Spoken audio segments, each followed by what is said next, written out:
Bonjour la famille, j'espère que vous allez bien. De mon côté, ça va super bien. Je vous retrouve aujourd'hui pour une nouvelle vidéo. Une vidéo questions-réponses dans laquelle je vais répondre aux derniers commentaires que vous avez posés écrit sur YouTube.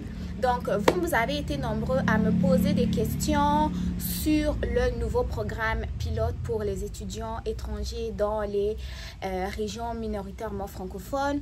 Vous m'avez posé des questions aussi sur les conditions d'admissibilité. Vous m'avez posé des questions sur la formation soins infirmiers. Vous m'avez posé des questions sur les cégeps en région. Donc, il y avait tellement de commentaires que vous savez, moi, personnellement, je déteste écrire. Ok, donc répondre à un commentaire un à un, je trouvais que ça allait être trop long. J'ai préféré faire une vidéo questions-réponses dans laquelle je vais répondre à ces questions-là. La vidéo va être postée sur tous mes réseaux sociaux, Facebook, Instagram, TikTok et YouTube aussi. Donc, ça va permettre aussi aux gens qui se posaient les mêmes questions mais qui n'ont pas osé les écrire de trouver des réponses. Donc, sans plus tarder, nous allons commencer par la première question. La première question, c'est une question, je lis les questions ici, hein. C'est la question de Yasmine. Yasmine veut savoir si une personne qui a fait la série A pour les personnes qui ont étudié dans des lycées qui avaient le système français, c'est série A, c'est la littérature. Donc, pour une personne qui a fait série A, donc qui a étudié la littérature, est-ce que cette personne-là peut faire soins infirmiers? Donc, cette personne peut faire soins infirmiers si c'est soins infirmiers au niveau professionnel, par exemple, faire infirmier auxiliaire. La personne aura simplement besoin de postuler avec son BEPC, ok? Donc, si tu as eu ton BEPC, tu as fait par exemple première, seconde, mais tu n'as pas eu ton bac A, sache que tu peux avoir une admission en soins infirmiers au niveau professionnel. Mais pour ce qui est du cégep et université, ça va te prendre beaucoup de connaissances scientifiques, soit des cours de biologie, soit des cours de mathématiques, physique, chimie. Tu vas en avoir besoin pour pouvoir avoir une admission. Cependant, il y a des possibilités d'avoir des admissions conditionnelles, dans le sens où le cégep peut t'accepter, mais il va t'imposer de suivre les cours qui te manquent. Par exemple, les cours de mathématiques, les cours de physique, le cours de chimie ou même les cours de biologie. Ok, dans ce cas-là, quand tu arrives, si te donnes l'admission, tu arrives au Canada, tu vas d'abord faire ce qu'on appelle un tremplin deck. Tremplin deck, tu vas faire comme des cours de base, soit physique, chimie, mathématiques et tout. Une fois que tu complètes ces cours-là, c'est là maintenant que tu vas avoir une admission proprement dit dans un programme de soins infirmiers. Et là, tu vas pouvoir commencer la formation. Sinon, d'emblée ou d'office, avoir une admission directement avec un bac A ou soit première série A au niveau de cégep, ça va être un peu compliqué.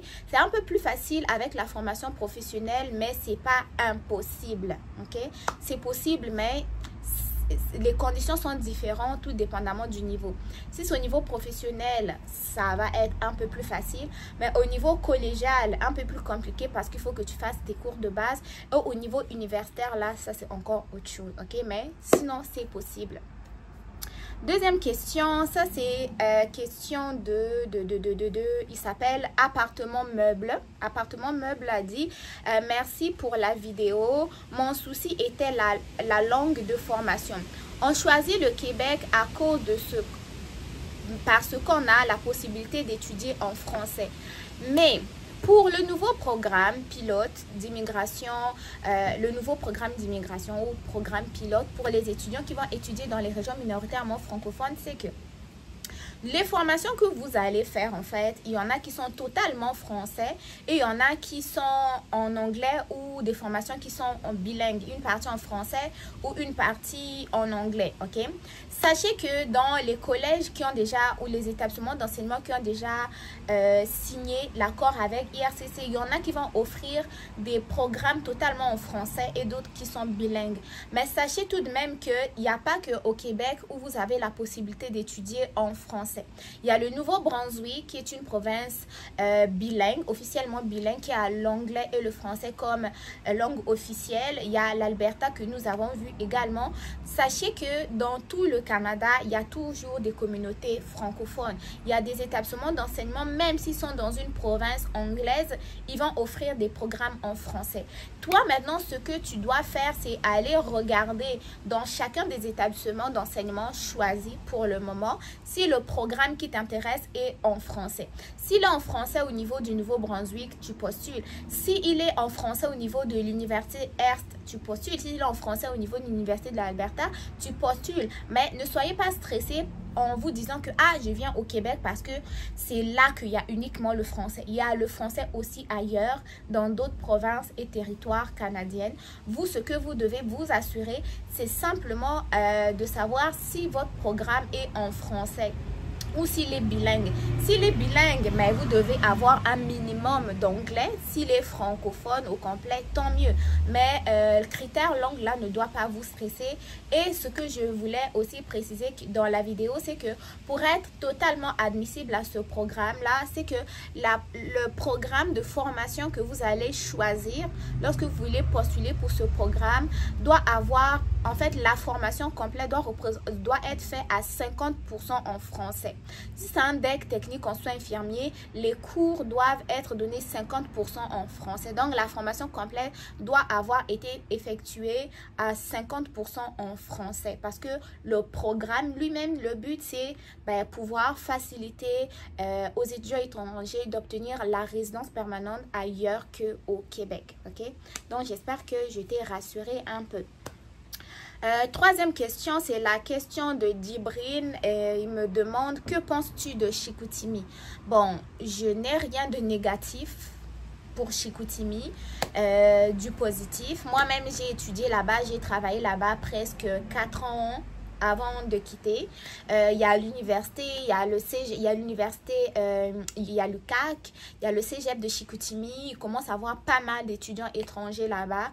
Il y a des jobs étudiants au niveau de l'hôpital, il y a des jobs étudiants au niveau des services à la clientèle, dans les restaurants fast-food. Ça dépend de ce que vous recherchez dans cette ville-là. Sinon, au niveau du climat, c'est pas si pire, ok? L'hiver n'est pas si pire que plus au nord du Québec. Moi, la chose que je n'ai pas aimé de là-bas, c'est juste le système, le transport en commun, ok? Bien que nous sommes au Canada, tout le monde a une voiture, tout le monde ne veut pas avoir une voiture non plus. Il y a des gens qui vivent très bien avec les moyens de transport et moi, je ne suis pas vraiment pressée pour avoir mon permis de conduire. Donc, moi, le seul aspect négatif que j'ai trouvé là-bas, c'est le transport en commun. Le transport en commun, ok. Ça commence environ vers 7 h. À 22 h, il y a plus de bus. Donc, pour les personnes qui travaillent de soir, qui finissent à minuit, c'est soit tu marches jusqu'à chez toi ou tu prends le taxi pour rentrer chez toi. Le taxi, tous les jours, c'est pas évident. Et sachez que c'est pas évident non plus de trouver un emploi proche de là où tu vis. Pour les étudiants, c'est encore plus préférable de prendre des appartements qui sont proches de votre université ou peut-être l'été, vous achetez un petit vélo pour y aller. Mais l'hiver, ça va être un peu plus compliqué si vous allez à l'école de 8 à 16, puis à 16 h, il faut que vous allez faire votre job étudiant. Sachez qu'à 22 h, il n'y aura plus de transport. Vous allez devoir marcher ou prendre un taxi. Et le taxi, j'ai jamais vu un service de taxi médiocre, pire que celui de Chicoutimi. Vous irez lire les commentaires sur Google. Franchement, moi, c'est le pire système de taxi que j'ai jamais vu pour le moment. Vous allez réserver le taxi. Eux-mêmes vous ont dit 2 h, 3 h en avance, il va être en retard quand même. Ou soit, si vous voulez appeler, la réceptionniste va vous parler comme si vous étiez la personne la plus minable de la terre. Ok, donc ça, c'est le côté négatif. Sinon, les gens sont accueillants. J'ai des super amis, des super collègues de travail. Au niveau de mon emploi, ça a été parfait. Je me suis sentie accueillie, intégrée, jamais mise de côté. En tout cas, la vie sociale est très plaisante. Et aussi, pour ce qui est des tentes et tout, sachez qu'il y a des petits bars qui sont autour des universités. l'université, il y a des restaurants, mais moins de restaurants interculturels. Épicerie exotique, il y en a une que je connais. Puis les heures d'ouverture, c'est pas vraiment ça non plus. Des fois, ils vont écrire ouvert alors qu'ils sont pas là. Tu te déplaces, mais ils sont pas là.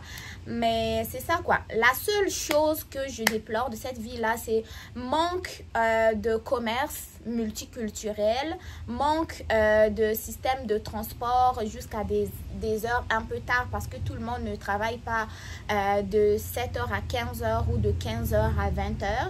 Et aussi le système de taxi qui est médiocre. Sinon, au niveau de la formation, c'est parfait. Emploi, ça va bien.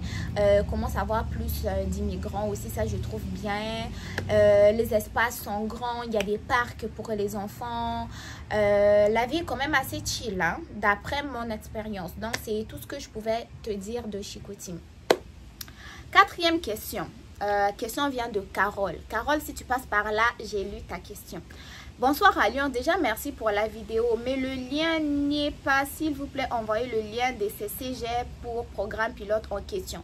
Bon, Carole, déjà, je remarque que tu n'as pas très bien suivi la vidéo dans laquelle j'ai parlé du programme pilote pour les étudiants dans les régions minoritairement francophones. Ce ne sont pas des cégep. Ce ne sont pas des cégep. Je vous ai présenté dans la vidéo 3 établissements d'enseignement désignés qui ont déjà signé les partenariats avec le gouvernement du Canada ou IRCC. Il y avait 3 établissements d'enseignement. Il y avait le CCNB, il y avait l'université Hearst et il y avait aussi l'université de l'Alberta. Là-dedans, je ne t'ai jamais parlé des cégep. Pourquoi les cégep sont au niveau du Québec? Et le programme, c'est pour les autres provinces et autres territoires au Canada. Il n'y a pas le Québec. Donc, si toi, tu veux me demander c'est quoi ces cégep-là, ça veut dire simplement que tu as regardé juste l'introduction et tu n'as pas suivi la vidéo au complet. Parce que le programme, c'est hors Québec et non au Québec. Et les cégep sont au niveau de la province du Québec. Je répète, les établissements d'enseignement qui sont pour le moment, qui ont signé l'accord avec le gouvernement du Canada, c'est le CCNB, c'est l'université Hearst et aussi l'université de l'Alberta. Et pour pouvoir postuler, vous devez faire des demandes d'admission pour l'automne 2025 ou septembre 2025. Ok, donc Carole, s'il te plaît, suis d'abord la vidéo au complet. Une autre question qui est une question de Bachir. Il dit que j'ai un refus de visa. Le motif est capacité financière insuffisante. Est-ce qu'on peut avoir 2 garants financiers? Bien sûr, vous pouvez avoir 2, 3, 4 garants financiers comme vous voulez. L'essentiel, c'est de bien justifier vos preuves de fonds avec les relevés bancaires, relevés de salaire. Et vos garants aussi doivent écrire des lettres de prise en charge et aussi démontrer le lien entre vous deux et donc en même temps exposer le motif pour lequel ils ont décidé de vous prendre en charge. Tout cela dans la lettre de prise en charge. Donc pour récapituler, tu peux avoir autant de garants tu veux. La seule importance va être de bien justifier les fonds avec les bons documents. Tes garants aussi doivent rédiger des lettres de prise en charge en disant la raison pour laquelle ils veulent vous prendre en charge, comment est-ce qu'ils vont vous prendre en charge et c'est quoi la relation qui vous unit. Bon, prochaine question. La question est de Lati Saboubliti. Lati Bubble Tea. Je ne sais pas si vous voyez, mais j'ai essayé de mettre le commentaire et la question ici. Mais ce n'est pas si important que ça. Quels sont les programmes d'études dans lesquels on doit postuler pour les autres provinces? Ce sont des formations ou cégep? Bon, Letty, toi aussi, tu n'as pas bien suivi ma vidéo. Franchement, je commence à me rendre compte que certains d'entre vous regardent un peu l'introduction, genre 2-3 secondes, et puis vous venez directement dans les commentaires. Premièrement, vous lisez, vous cliquez même pas sur les liens que vous me disiez toujours, tu n'as pas mis le lien, tu n'as pas mis le lien, tu n'as pas mis le lien. Alors que vous ne cliquez même pas sur les liens quand je les mets, et vous ne regardez même pas la vidéo au complet. Ça veut dire que je viens là, sécher ma gorge là, tout ça là pour rien en fait. Comment est-ce que tu vas me demander quels sont les programmes d'études dans lesquels on doit postuler? Est-ce que moi-même je connais ces programmes? Ce que je sais, c'est ce que IRCC a publié. Elle dit des programmes de formation d'une durée d'au moins 2 ans. 2 ans à temps complet. 2 ans à temps complet. Ils n'ont pas dit voici les programmes qui sont admissibles et tout. Non. Donc, pour les programmes d'études, toi, tu vas simplement, tu choisis une des établissements d'enseignement qui t'intéresse. Tu regardes c'est quoi les programmes d'études. Tu postules au programme et quand tu fais la demande d'admission dans ce programme de formation-là, tu dois aller spécifier que tu veux postuler dans le cadre du programme pilote pour les étudiants étrangers. C'est tout ce que IRCC a écrit sur son site. Moi, je ne vais pas interpréter différemment ce qui est écrit. Je ne peux pas ajouter de l'information. C'est eux qui ont partagé l'information. Moi, je viens vous dire que IRCC a fait ça dernièrement. Il a dit. Si vous voulez en apprendre davantage, vous cliquez sur le lien. Hein, Letty, s'il te plaît? Ensuite, on doit postuler dans les autres provinces. Ce sont des formations ou cégep. Comment ça, des formations? On n'a pas dit si c'est formation professionnelle. Et cette histoire de cégep me démontre une fois de plus que tu n'as pas lu tu n'as pas regardé la vidéo, tu n'as pas cliqué sur le lien. Je répète, pour ce nouveau programme, oubliez les cégep, oubliez le Québec. C'est pas les cégep. Les cégep sont uniquement au Québec et les autres programmes, le nouveau programme, lui, c'est pour les autres provinces et autres territoires. Donc, si vous êtes pour le cégep là, au Québec là, vous n'êtes pas admissible. Donc, oubliez-moi tout ça là, s'il vous plaît. Question de Mohamed. Pour une admission au CCNB, le test de langue est-il obligatoire? Bon, une fois de plus, CCNB là, test de langue obligatoire, ça dépend du programme de formation que tu veux faire. Ce que tu dois faire, donc après cette vidéo, c'est simplement aller sur le site de CCNB, regarder le programme qui t'intéresse et lire les conditions d'admissibilité. Ce n'est pas tous les programmes d'un établissement d'enseignement qui vont te demander de faire un test de langue. Ça dépend de ce que tu veux étudier. Il y a des programmes où ils vont te dire que tu n'as pas besoin d'un test de langue si tu as déjà effectué 11 à 12 années de scolarité en français. Il y a d'autres qui vont vous demander que malgré que tu aies effectué 11 à 12 années de formation en français, il te faut au moins un test de langue et ils vont même te le spécifier. Donc, ce que vous devez faire, que ce soit pour Alberta, Université Hearst ou même le CCNB, allez simplement regarder les programmes qu'ils offrent. Vous regardez aussi les conditions d'admissibilité du programme qui vous intéresse dans cette université-là. Parce que il y a tellement de programmes que moi, je ne peux pas tout vous les lister. Il y a tellement de formations. Je ne sais pas c'est quoi qui vous intéresse. Donc, allez un peu faire des recherches aussi. Donc, de mon côté, j'ai fait la vidéo. Je vous partage l'information. Et voilà quoi. De toute façon, si je voulais même faire, vous ne me montrez pas de motivation ni de soutien. Il n'y a pas de like, il n'y a pas de partage, il n'y a rien. Donc, comment je vais encore me tuer pour aller chercher parce que vous ne semblez même pas apprécier. Donc, pour ceux qui est test de langue là, allez regarder les programmes qui vous intéressent. Et voilà. Prochaine question, c'est la question de grâce. Je voulais faire ma demande pour septembre 2025, mais j'ai vu une vidéo ce matin qui disait que le Nouveau-Brunswick a stoppé les réceptions de demandes d'admission jusqu'en janvier 2025. J'aimerais savoir si ce serait possible de faire une demande d'admission en janvier pour la rentrée de septembre. Bon. Moi, ce que je vais vous dire là, quand vous regardez des vidéos ailleurs, ils disent autre chose. Moi, ici, je dis autre chose. Posez la question à la responsable de la vidéo que vous avez choisie. Moi, je ne peux pas répondre je ne peux pas commenter une vidéo que j'ai vue parce que vous avez entendu là. Moi, je dois dire, oh non, c'est vrai ou non, c'est faux. Non. Allez directement commenter sous la vidéo que vous avez suivie et clarifier. Moi, ce que je suis venue vous dire ici, c'est ce que j'ai lu sur le site de IRCC. Ça veut dire que le CCNB a signé un partenariat avec IRCC pour participer à ce nouveau programme-là. Et le CCNB lui aussi, il a dit que c'est pour les admissions de septembre 2025. Toi, si tu es intéressé à faire une admission pour septembre 2025, fais-le dans le cadre de ce programme. Si le CCNB a comme stopper les admissions d'une façon générale pour septembre 2025, c'est pas la même chose. Il y a des admissions qui sont ordinaires ou des admissions généraux et il y a aussi les admissions dans le cadre de ce nouveau programme. Donc, essayez de pas trop mélanger les informations. Quand tu as une question sur la vidéo de quelqu'un, pose la question directement là-bas. Ok, donc moi pour le nouveau programme pilote, le CCNB accepte des admissions pour septembre 2025, toujours dans le cadre de ce nouveau programme pilote. Ok. Prochaine question, c'est la question de Stéphane. Coucou, j'ai obtenu un refus de mon permis d'études à la veille de ma rentrée. Quels conseils pouvez-vous me donner? Moi, quand je dis toujours, je ne suis pas une conseillère, je donne plutôt mon avis. Ça serait moi, ok? Ça veut dire que ta rentrée est déjà commencée. On t'a refusé le permis d'études à la veille de ta rentrée. Moi, à ta place, je ferais un report de session. J'essaierai de communiquer avec mon établissement d'enseignement pour avoir une admission peut-être pour hiver 2025, ok? Qui me refasse un report de session.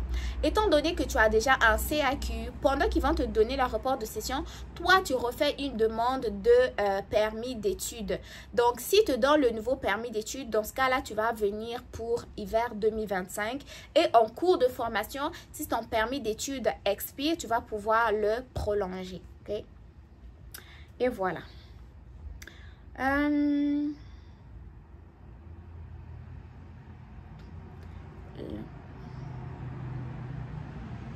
Prochaine question. Ça fait longtemps que tu nous as parlé des bourses. Je vais refaire une vidéo, ne t'inquiète pas, je vais refaire une vidéo pour vous représenter les bourses d'études qui sont disponibles au niveau de la province du Québec. Solution santé, ta communauté s'agrandit davantage. Merci, bravo et beaucoup de courage. Merci beaucoup. J'aime vraiment des commentaires qui sont encourageants. Merci. C'est possible de faire une liste de cégep et CFP en région. Bon, ça, pour les cégep et centres de formation en région, j'ai déjà fait la vidéo 1001 fois, ok? Vous pouvez simplement faire une recherche vite fait sur ma chaîne YouTube, vous allez trouver la vidéo, ok? Sinon, pour les cégep en région, j'ai déjà fait. Les centres de formation en région aussi, j'ai déjà fait plus de 3 fois la même vidéo. Donc, essayez de faire des recherches sur ma chaîne. Du coup, est-ce que l'UQO est un bon choix? L'UQO est un bon choix par rapport à quoi en fait? J'ai pas bien compris. Parce que l'UQO, c'est une université qui est au Québec. Et le programme, c'est pour les universités, collèges qui vont venir hors Québec. Donc, ne mélangez pas les choses.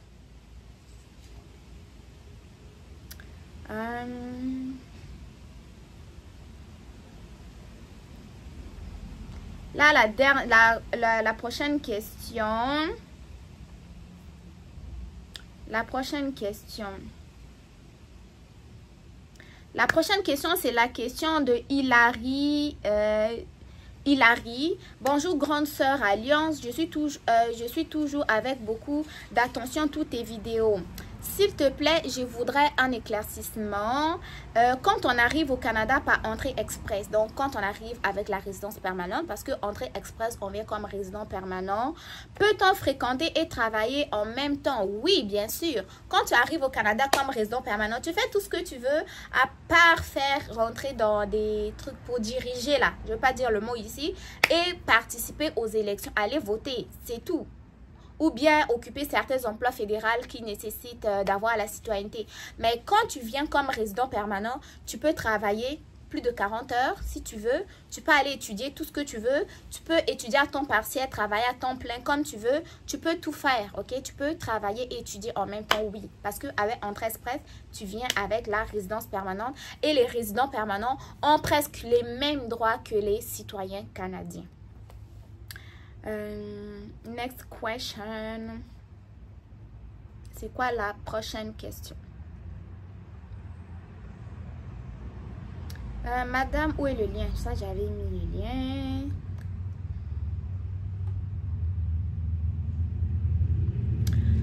Ça, c'est une question de Cataléa. Bonsoir, s'il vous plaît, quelle école me conseillez-vous pour une formation en infirmière auxiliaire? Bon, pour ce qui est formation en infirmière auxiliaire, là, ça se donne déjà dans un centre de formation professionnelle. Et moi, je vous le dis toujours, que ce soit les centres de formation professionnelle, que ce soit les cégep, les universités, moi, je vous dirai jamais que lui, il est meilleur que l'autre.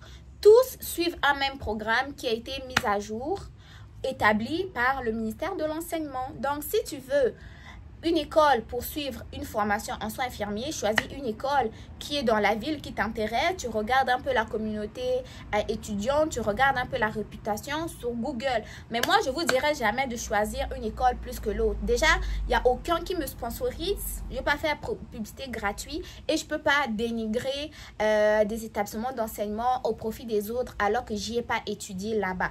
Ok? Donc, voilà. Choisis l'école qui t'intéresse, mais moi, je vous dirais pas de choisir un au détriment de l'autre. Bon, là, les questions récentes sont comme un peu terminées, mais je vais revenir sur les conditions d'admissibilité au nouveau programme pilote pour les étudiants dans les communautés minoritairement francophones au Canada. Les gars, ce que vous devez savoir, c'est que pour être admissible à ce programme d'études-là, vous devez déjà provenir des pays dont je vous ai déjà cité précédemment. Okay? Si ton pays ne se trouve pas sur la liste, tu n'es pas concerné. Et je vais essayer de vous mettre la liste des pays à côté.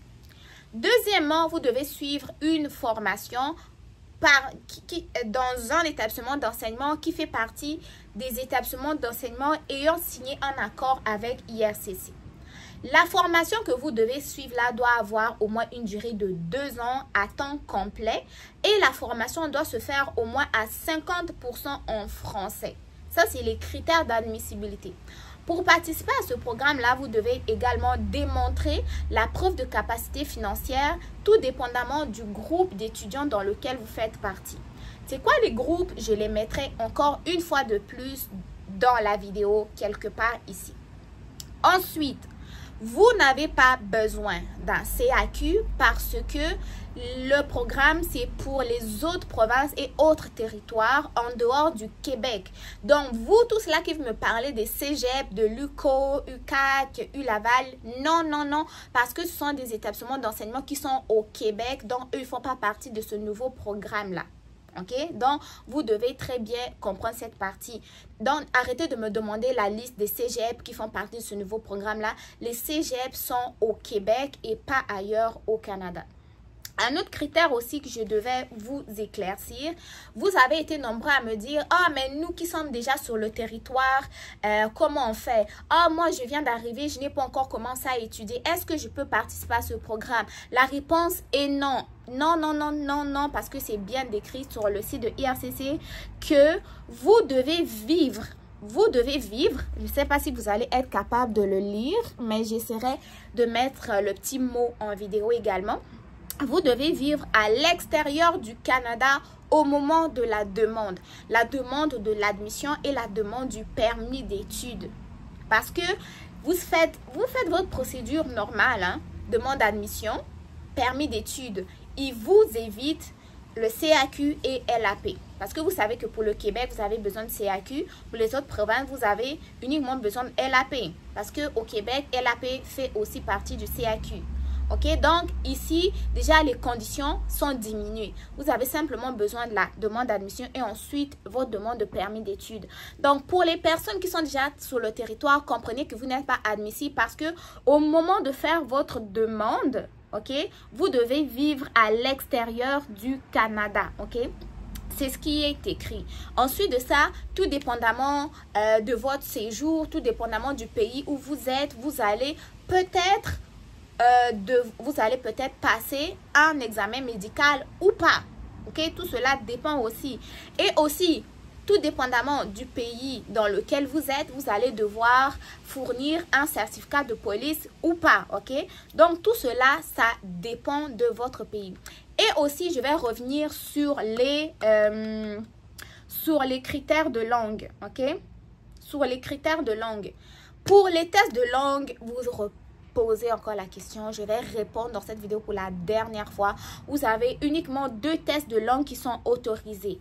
Le TEF et le TCF Canada. Ok, donc TEF, test d'évaluation du français. TCF, test de connaissance du français. Ok, c'est tout. Dans tout ce qui parle de Bright, de DALF, tout ça là, ce n'est pas accepté. Et je vais vous mettre dans la barre de description de cette vidéo ici les liens pour le TEF et pour le TCF. Et si vous êtes intéressé pour la première fois sur cette chaîne, que je vous fasse des vidéos sur comment se préparer au test de français, au TCF et au TEF, maximum de likes, que la vidéo puisse au moins atteindre 500 likes, ok, 500 likes pour la vidéo, pour que je vous fasse au moins des vidéos sur comment vous préparer pour le TEF et le TCF, ok, parce que si vous avez déjà eu l'admission, il va vous rester prouver la capacité financière, ça tout le monde sait c'est quoi les documents, mais pour le TEF, TCF, comment se préparer, ça va être le but de la prochaine vidéo, si la vidéo obtient un maximum de likes, quoi. Donc c'est un peu ça. Donc dernière question avant de pouvoir nous quitter, parce que je pense que j'ai répondu à pas mal de commentaires que vous avez posé dernièrement. Avec, ça c'est une question de Monsieur Fall, avec le DES et après un permis de travail post-diplôme, est-ce qu'on pourra déposer pour avoir un RP, sinon comment faire pour l'avoir? Ça j'ai déjà répondu plusieurs fois dans cette vidéo. C'est que le DES, c'était pas un diplôme qui était admissible à la résidence permanente pour le Québec. Maintenant, si vous avez obtenu un permis de travail pour diplôme avec votre DESS, vous devez acquérir une expérience de travail à temps plein au Canada. Donc, c'est pas juste avoir le DES et le permis de travail pour diplôme qui va vous rendre admissible. Vous allez devoir travailler au moins 1 à 2 années pour le Québec pour obtenir pour obtenir de l'expérience de travail. Et ensuite de ça, vous allez postuler pour le programme des travailleurs qualifiés pour le Québec. Ok, là vous allez pouvoir lancer votre procédure comme ça. Ok, c'est ça, lorsqu'on veut avoir la résidence permanente avec un programme qui n'est pas admissible. Dernière question, c'était encore une question sur la vidéo du nouveau programme pilote. Et nous qui sommes sur le territoire, Abdoulaye, toi qui as posé la question, je suis désolée parce que sur le site de IRCC, ils ont bien écrit que c'est pour les personnes qui vont, les personnes admissibles, c'est ceux-là qui vont faire leur demande en vivant à l'extérieur du Canada. Donc, pour ce qui est des frais pour la demande du permis d'études dans le cadre de ce programme-là, c'est 150 $ en date d'aujourd'hui. Et la durée de traitement, c'est 10 semaines. Donc, on a plus de 2 mois et demi, je peux dire. Donc voilà les gars, on s'arrête ici pour la vidéo. N'hésitez pas à me partager votre point de vue dans les commentaires. J'attends un maximum de likes, maximum de partage. Soyez curieux aussi d'aller consulter les liens que je vous mets, que vous demandez souvent, mais je remarque que vous ne les lisez pas vraiment. Mais en tout cas, si la vidéo vous a aidé à comprendre, à avoir des éclaircissements sur certains points, montrez-le moi en likant la vidéo, en la partageant. Mais d'ici là, prenez soin de vous. Je vous souhaite d'avoir du succès dans vos différentes démarches. Et si vous êtes nouvelle, n'hésitez pas de vous abonner pour que nous puissions agrandir notre communauté et nous aider. Donc, n'hésitez pas non plus, avant que je parte, j'allais oublier, de me mettre les suggestions des vidéos, ok? Des nouveaux sujets. Vous voulez quel programme? Je parle de quoi et tout là. Donc, posez dans les questions. Si vous voulez aussi que je fasse des vidéos avec des invités, vous voulez que je parle de quoi? Tout ça là aussi, partagez. Nous sommes là dans la libre expression, mais toujours dans le respect. Donc voilà quoi, le but est de s'entraider. Donc si vous voulez un accompagnement pour l'admission, pour trouver un emploi, pour trouver un logement, notre site internet est disponible. Et surtout, méfiez-vous des arnaqueurs, des fraudeurs qui vont utiliser mes photos, mes vidéos pour vous arnaquer. La seule possibilité de faire affaire avec Alliance M Éducation, c'est sur mon site internet allianceméducation.service. Je vais faire un rappel pour mes réseaux. Mon seul vrai compte YouTube à environ 137 000 abonnés pour le moment. Sur Instagram, nous sommes à 189 abonnés sur mon compte entreprise. Sur mon compte personnel, c'est un compte qui est vérifié et privé. Sur Facebook, on est à 7 000 abonnés environ. Et mon seul et unique vrai compte TikTok, nous sommes à 292 000 abonnés pour le moment. Le lien de tous mes réseaux sociaux va être en barre de description d'informations. Le lien de mon compte YouTube, TikTok, Instagram, Facebook va être en barre de description. Si vous voyez d'autres profils privés sur TikTok avec des vidéos un peu floues là, des gens qui vous écrivent inbox là, méfiez-vous, ce n'est pas Alliance M Éducation. À bon entendeur, salut. Donc je m'arrête là. Des gros bisous à vous. Bon mois de septembre d'ailleurs. Et on se dit à très bientôt pour une nouvelle vidéo, quoi. Bye bye.